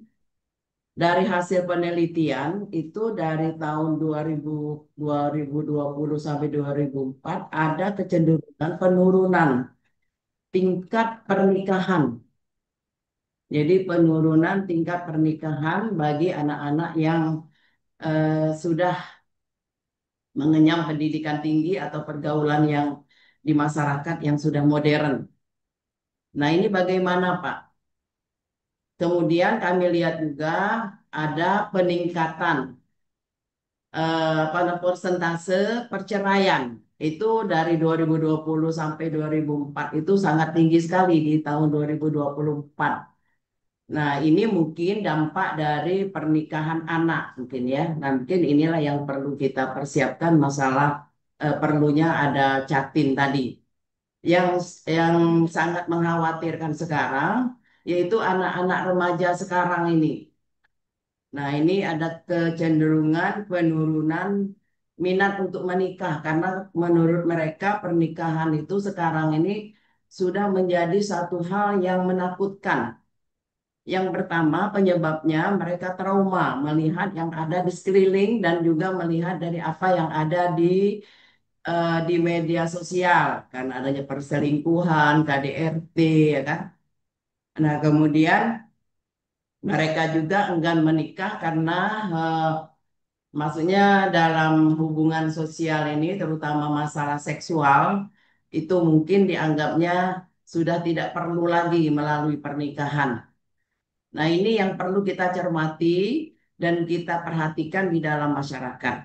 Kemudian yang kedua yaitu masalah paredi ya. Masalah paredi ini bagaimana penilaiannya apabila kita mau melakukan lomba rumah cinta yang diimplementasikan dengan paredi. Mungkin itu saja kami dari Kabupaten Oku Selatan. Terima kasih. Mudah-mudahan penjelasan Bapak bisa menjawab dari apa yang menjadi unek-unek kami di Kabupaten Oku Selatan. Itu saja. Assalamualaikum warahmatullahi wabarakatuh. Waalaikumsalam warahmatullahi wabarakatuh. Baik, mungkin eh, kita berikan respon pertama ke Ibu Kabit kita, Bu Titin Maruzi, untuk merespon pertanyaan nomor berapa Ibu? Izin, silakan Ibu. Alhamdulillah ya, Ibu Bapak semua, jika penjelasan kami bisa membawa titik terang ya, apa yang sudah ditunggu-tunggu di wilayah Jadi sudah ada jawabannya sekarang. Mengenai pertanyaan dari Ibu dari Pokja 1, Siak Riau, yaitu pertanyaannya adalah papan data Pokja 1, apakah di tahun 2025 dan seterusnya apakah sudah berubah? Kami menjawab ya sudah berubah. Mengikuti apa yang telah disampaikan oleh Bapak Redo tadi mengenai papan data dan tentang tata cara penulisannya pun sudah ditulis ada di buku 2 ya. Buku 2 di buku 2 sudah ada. Mungkin ada beberapa ibu dan bapak yang belum update ya.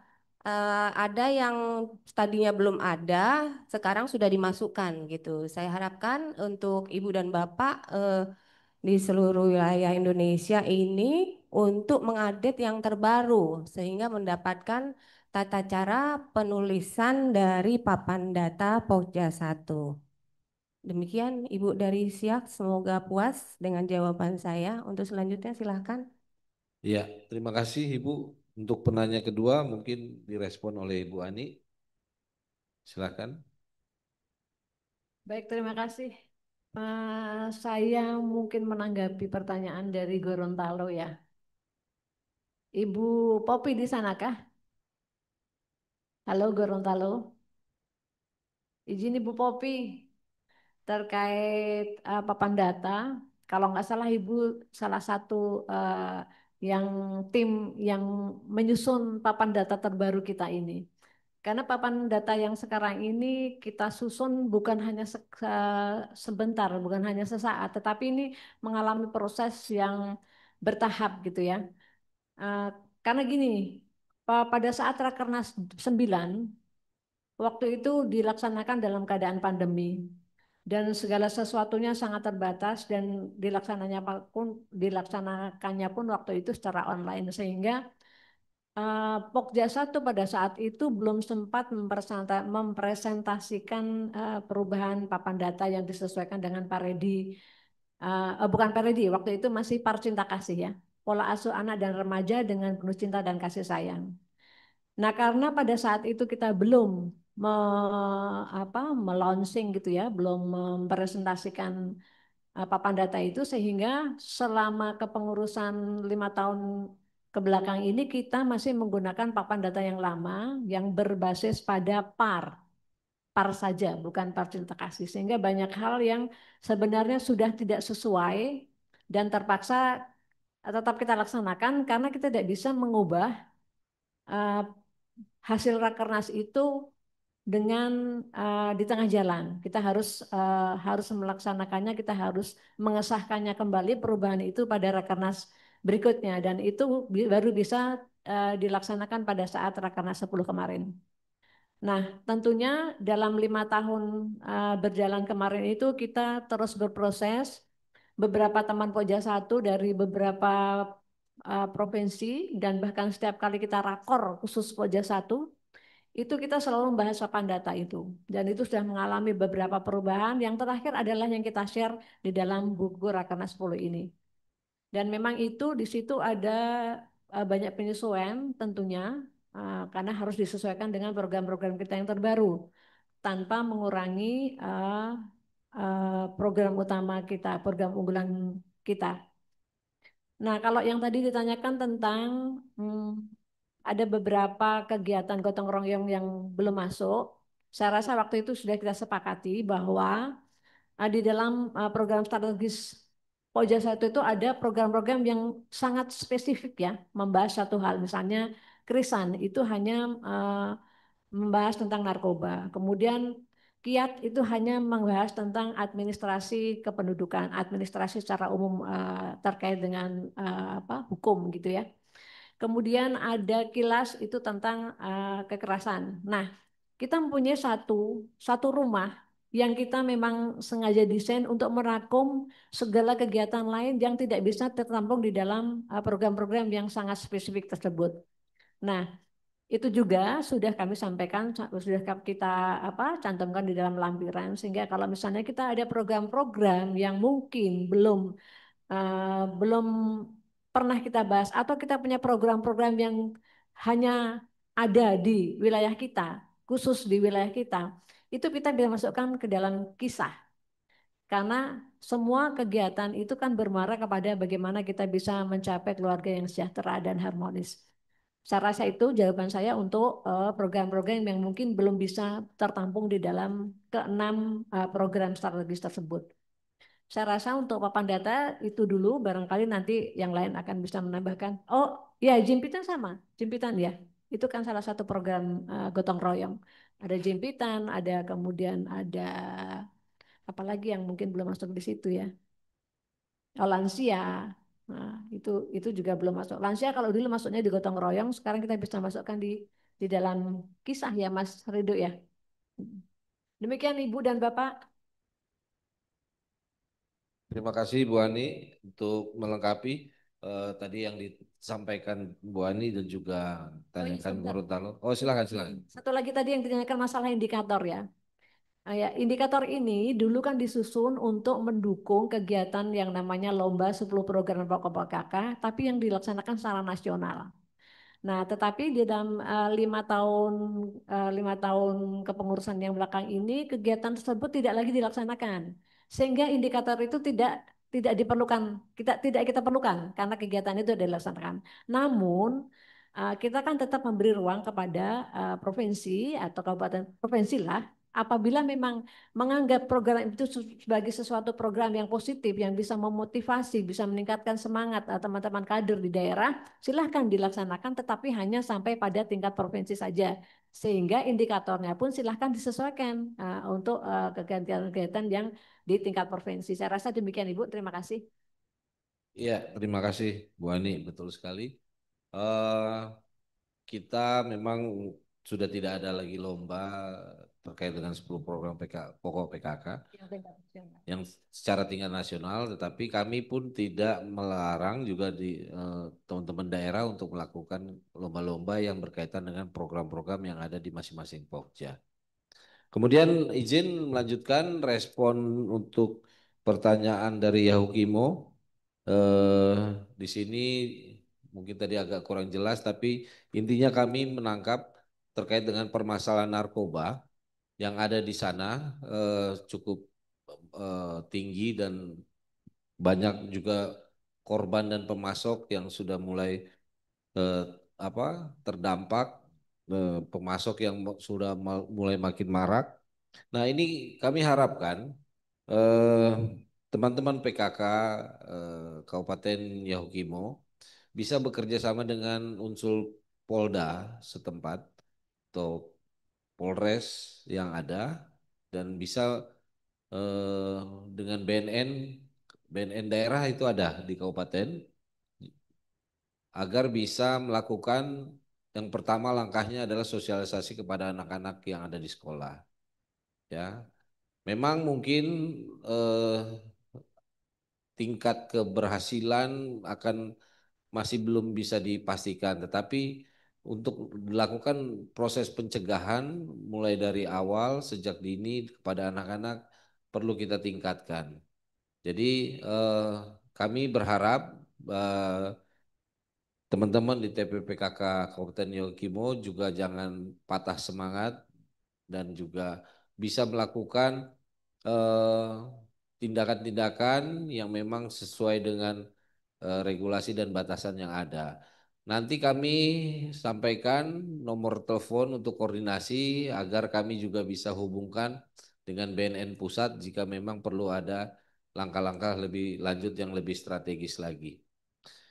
Mungkin untuk pertanyaan Yaukimo demikian. Oh iya, terkait rehabilitasi. Rehabilitasi yang dimaksud itu rehabilitasi sosial terhadap korban yang memang sudah akan berbalik atau kembali kehidupan normal yang pernah dipidana terkait dengan narkoba.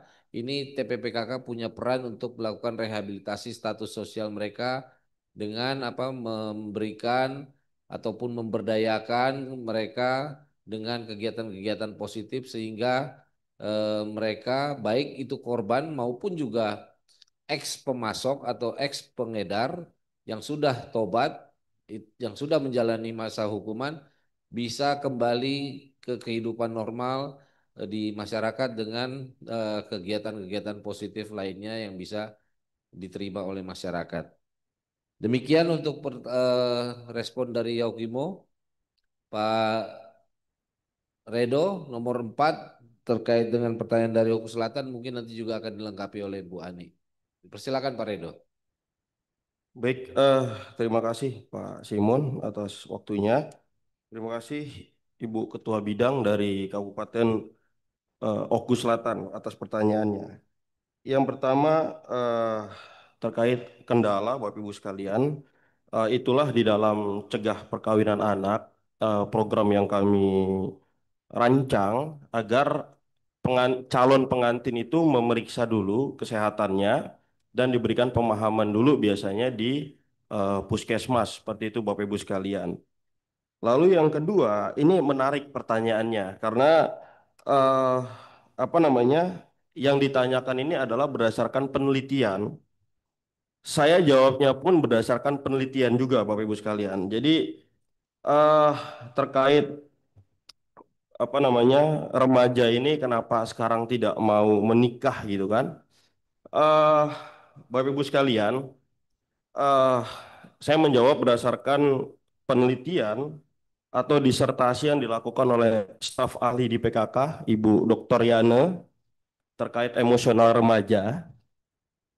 eh Penelitian beliau ini eh, menurut saya menjawab apa yang ditanyakan oleh eh dari Oku Selatan.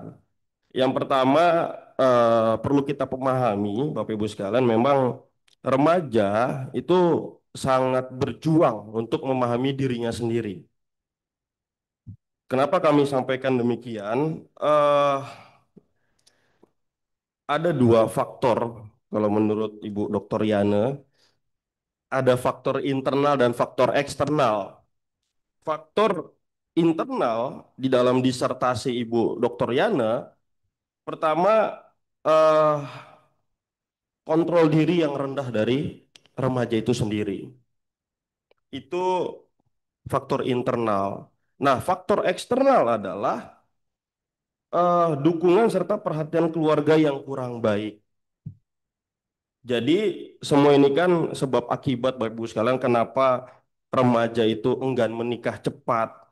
Itu yang pertama karena mereka struggle untuk memahami dirinya. Lalu yang kedua, bagaimana Bapak Ibu sekalian pihak eksternal itu memahami emosional remaja.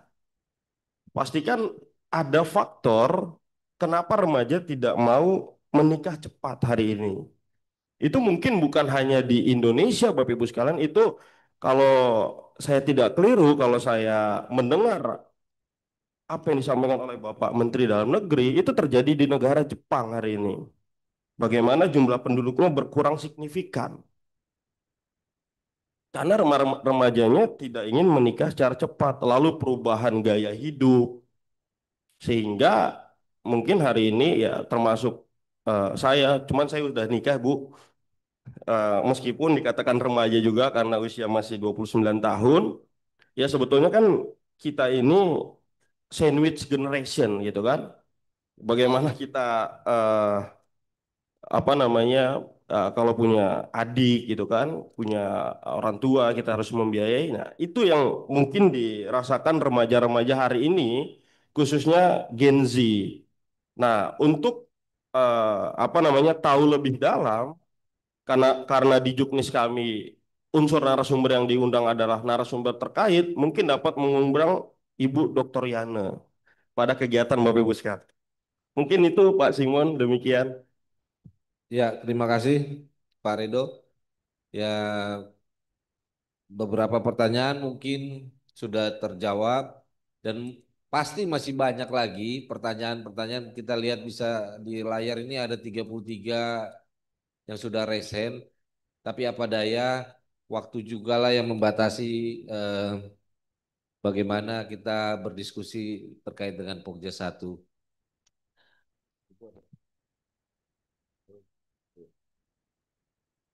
Baik, kami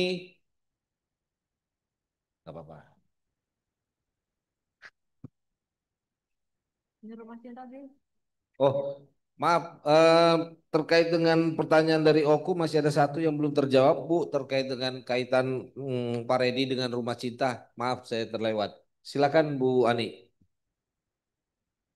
Baik, terima kasih untuk pertanyaan Oku ya. Oku ini Sumatera Selatan kan ya? Ya, karena Rumah Cinta ini program khasnya Sumatera Selatan. Jadi ini adalah program dari pengurus periode sebelumnya dalam merespon program unggulan kita tentang Paredi. Nah, mereka membuat satu tempat yang mereka sebut Rumah Cinta, di mana di situ bisa dilaksanakan semua program strategis yang ada di Pojok Satu. Kalau saya menyebutnya itu Rumah Cinta itu all in one. Jadi semua semua program strategis yang ada di Pojok Satu dilaksanakan di Rumah Cinta itu. Jadi mungkin di jadwal Senin apa, Selasa apa, Rabu apa, Kamis apa, Jumat apa. Ini sangat bagus dan waktu itu sempat menjadi juara ya, jempol nih, keluar jempolnya. Ini sempat juara Sumatera Selatan dengan program Rumah Cintanya. Nah, terkait yang ditanyakan tadi kan bagaimana penilaiannya ya?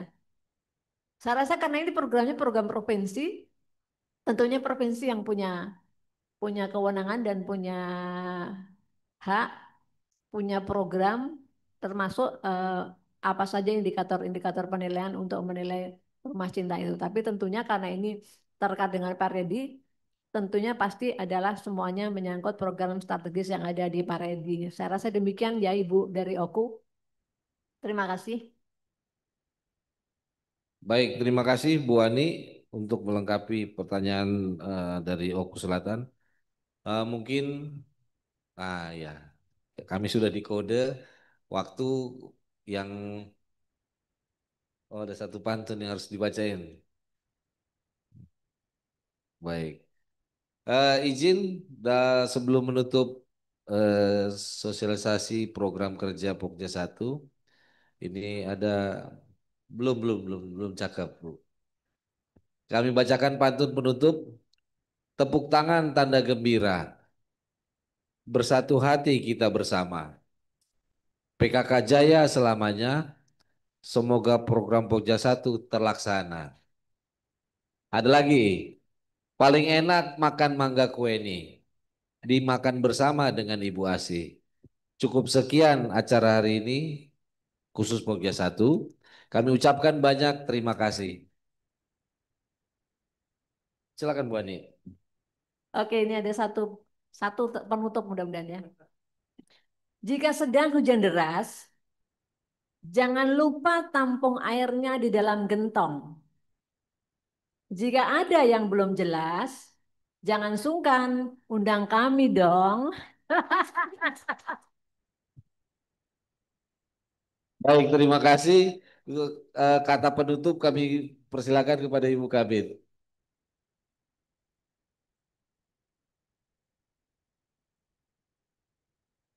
Baiklah, terima kasih kepada Ibu Bapak semua yang telah hadir. Acara dari sosialisasi Pokja 1 akan saya tutup dengan Alhamdulillah. Wabillahi taufik wal hidayah. Wassalamualaikum warahmatullahi wabarakatuh.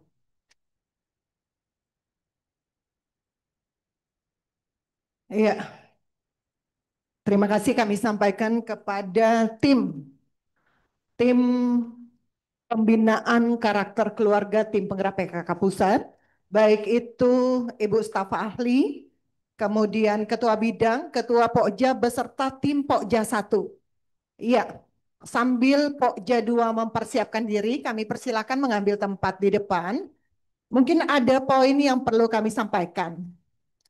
Tadi ada pertanyaan, apakah hasil Rakernas atau apa yang ditampilkan ini otomatis merubah? Iya, pertanyaannya demikian dan jawabannya juga demikian bahwa hasil Rakernas ini adalah akumulasi dari pembahasan kita setiap tahunnya.